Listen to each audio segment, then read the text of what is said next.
রুটির পাতা ফাঁদে পা দিল সোনা আর কৃষ্ণ।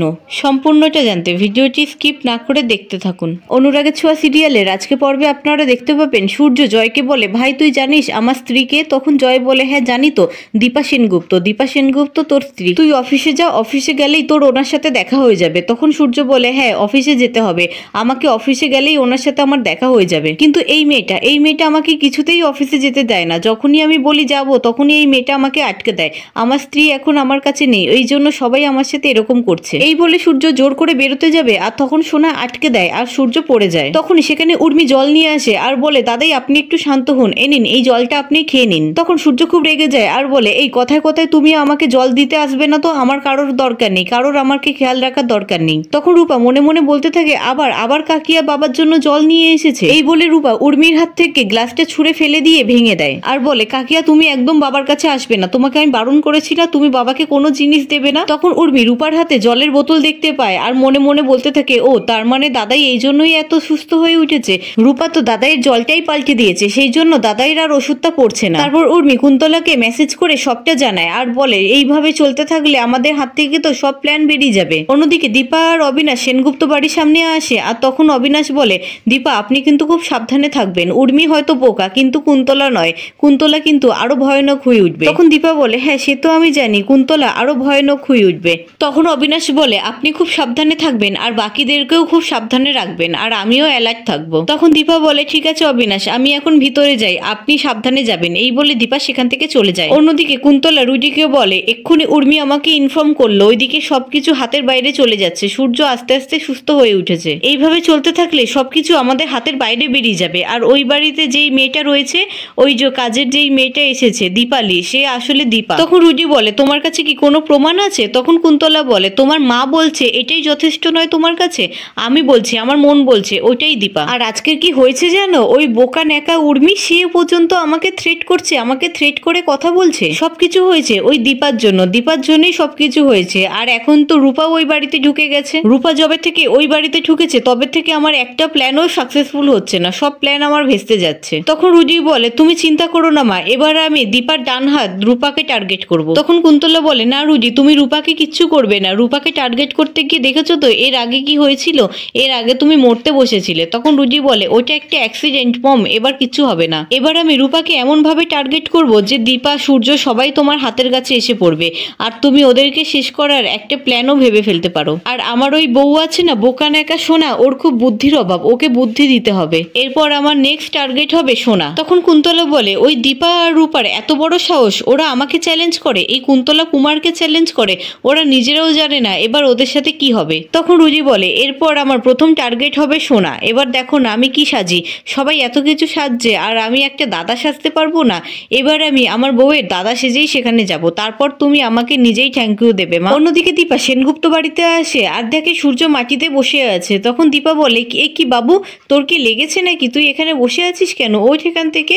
তখন সূর্য বলে, না আমি উঠবো না। তখন প্রবীর বলে, তুমি একটু দেখো তো, ও কিছুতেই উঠতে চাইছে না, ওর মনে হয় পা মুচকে গেছে। তখন দীপা বলে, কি হয়েছে বাবু, তুই ওঠ না এখান থেকে। তখন সূর্য বলে, বললাম তো আমি এখান থেকে কিছুতেই উঠবো না। তখন দীপা বলে, আচ্ছা তোর হাতে কি হয়েছে রে, তোর হাতে কি লেগেছে নাকি?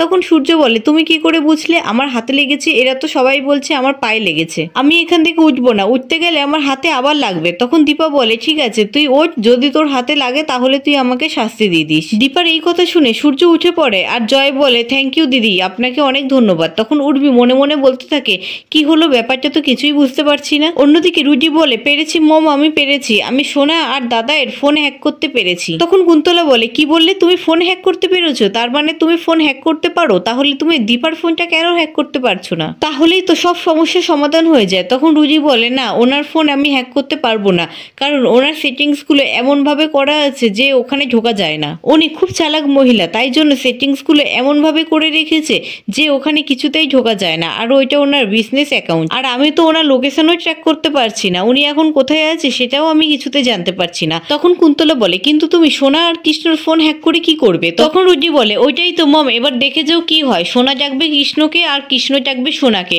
তারপরই তো আসল মজাটা হবে। এই বলে রুজি সেখান থেকে চলে যায়। অন্যদিকে সোনা সূর্যকে খাওয়ানোর চেষ্টা করে কিন্তু সূর্য কিছুতেই খেতে চায় না আর বলে, তোমার জন্য আমি আজকে পড়ে যাচ্ছিলাম, তুমি আমার সাথে এরকম কেন করো? আমি কিছুতেই খাবো না, তোমাকে বললাম তো আমি কিছুতেই খাবো না, তুমি তুমি এখান থেকে চলে যাও। তখনই সেখানে দীপা আসে আর বলে, বাবু মেয়ের ওপরে কি এরকম রাগ কেউ করে নাকি? তুই যদি মেয়ের ওপরে এরকম রাগ করিস তাহলে কিন্তু তোর বউ আর কোনোদিনও ফিরে আসবে না। তখন সূর্য বলে, কি বললে? দীপা আর কোনোদিনও ফিরে আসবে না আমি ওর উপরে রাগ করলে? তখন দীপা সোনাকে গিয়ে বলে, সোনা বেটিয়া, বাবার উপরে এত রাগ কেউ করে নাকি? যা বাবাকে গিয়ে খাওয়া।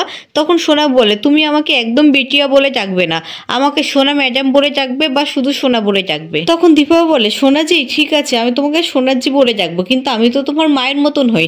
তখন সোনা খুব রেগে যায় আর বলে, না, আমার মায়ের মতন কেউ হয় না, আমার মায়ের মতন খারাপ মানুষ আর এই দুনিয়াতে আর একটাও নেই। আমার মা সবকিছু শেষ করে দিয়েছে, আমার মার জন্য আমার পুরো জীবনটা শেষ হয়ে গেছে। তখন সূর্য খুব রেগে যায় আর বলে, তোমাকে আমি কতবার বারণ করেছি তোমার মার সম্বন্ধে তুমি এরকম বাজে কথা বলবে না, যাও তুমি এখান থেকে বেরিয়ে যাও, যাও, আমি তোমাকে একদম সহ্য করতে পারছি না।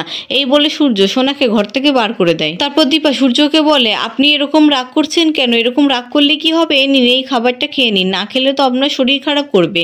এই বলে দীপা সূর্যকে খাইয়ে দেয়। তখনই সেখানে রুজি এসে লুকিয়ে লুকিয়ে সবটা দেখতে থাকে। তারপর রুজি সোনার ঘরে গিয়ে লুকিয়ে লুকিয়ে সোনাকে দেখতে থাকে আর বলে, সোনা ডার্লিং, তোমার জন্য আমি একটা মেসেজ রেডি করে রেখেছি।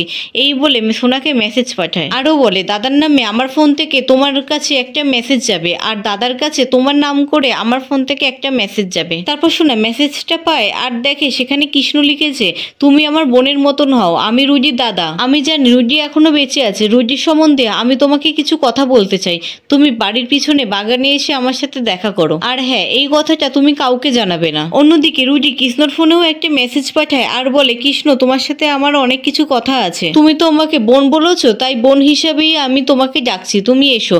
আর এই কথাটা যেন কেউ জানতে না পারে, এমনকি রূপাও নয়। অন্যদিকে হসপিটাল থেকে দীপার কাছে ফোন আসে আর বলে, আমি অবিনাশ সেনের ডাক্তার বলছি, অবিনাশ শর্মা এখন ওনার আবার হার্ট অ্যাটাক হয়েছে, আপনি যত তাড়াতাড়ি পারেন এখানে চলে আসুন। তারপর দীপা হসপিটালে যেতে যাবে, তখন সূর্য কিছুতেই দীপাকে ছাড়তে চায় না আর দীপা জোরে জোরে ডাকতে থাকে, ম্যাডাম জি, ম্যাডাম জি, আপনি তাড়াতাড়ি আসুন। তারপর সেখানে উর্মিয়া জয় আসে আর তখন দীপা জোর করে সূর্যর হাতটা ছাড়ানোর জন্য ঝাটকা মেরে ফেলে দেয়। তখন উর্মি বলে, তুমি এটা কি করলে? দাদাই অসুস্থ না, তুমি দাদার হাতটা এইভাবে ঝাটকা দিলে কেন? তখন দীপা মনে মনে বলতে থাকে, এক্ষুনি আমাকে হসপিটালে যেতে হবে আর এখন উর্মি এসে এই সব কিছু শুরু করলো। তখন সূর্য বলে, আমার হাতের ব্যথাটা সেরে গেছে, আমার হাতে ব্যথা তো আর একদম করছে না। তখন সবাই সূর্যর কাছে যায় আর সেই সুযোগে দীপা সেখান থেকে চলে যায়। আর চলে যাওয়ার সময় দীপার মুখ থেকে পুড়ে যাওয়া নকল মাস্কটা নিচে পড়ে যায়। তারপর উর্মি নকল মাস্কটা দেখতে পায় আর হাতে তুলে বলে, এইটা কি? তখন জয় মনে মনে বলতে থাকে, এই মা, বৌদিদির মাস্কটা তো এখানেই খুলে পড়ে গেল, তাহলে বৌদিদি এবার ধরা পড়ে যাবে না তো? তখনই সেখানে রূপা আসে আর দেখে উর্মির হাতে দীপার মুখের মাস্কটা। তখন রূপা মনে মনে বলে, মার মাস্কটা তো এখানেই খুলে পড়ে গেছে, তাহলে এবার কি হবে? মা এবার ধরা পড়ে গেল। অন্যদিকে সোনা বাগানে এসে অপেক্ষা করতে থাকে আর বলে, কৃষ্ণ তো আমাকে এখানেই আসতে বলেছিল, কিন্তু ও কোথায়? ওকে তো এখানে দেখছি না। তখনই সেখানে রুজি কৃষ্ণর মতন একটা জ্যাকেট পরে এসে পিছন থেকে সোনাকে চেপে ধরে আর সোনা বলে, কে কে? আমাকে ছাড়ো, আমাকে এরকম করে ধরেছো কেন? কে কে? তখন সোনা হাতটা দেখে আর জ্যাকেটটা দেখতে পায়। তখন সোনা মনে মনে বলে, তাহলে এটা কৃষ্ণ? কৃষ্ণ আমার সাথে এরকম কেন করছে? তারপর রুজি জোর করে সোনার মাথার মধ্যে থেকে একটি বস্তা গলিয়ে দেয় আর সোনার কপালে একটি চুমু খেয়ে সেখান থেকে চলে যায়। তখনই সেখানে কৃষ্ণ আসে আর সোনার মাথা থেকে বস্তাটা খুলে দেয় আর বলে, সোনা, তোমার এই অবস্থা কে করলো? তখন সোনা খুব রেগে যায় আর কৃষ্ণকে একটা চড় মারে আর বলে, তোমার এত সাহস কি করে হয়? তুমি আমার সাথে এরকমটা কেন করলে? অন্যদিকে উর্মি পুড়ে যাওয়া মাস্কটা হাতে নিয়ে বলে, তার মানে দীপালিই দীপা? তখন সূর্য বলে, কি বললে? দীপা? তার মানে ও দীপা ছিল, ওকে আটকা, ও তো চলে গেল এখান থেকে। অন্যদিকে দীপা হসপিটালে আসে আর দীপা দেখে তার মুখে পুড়ে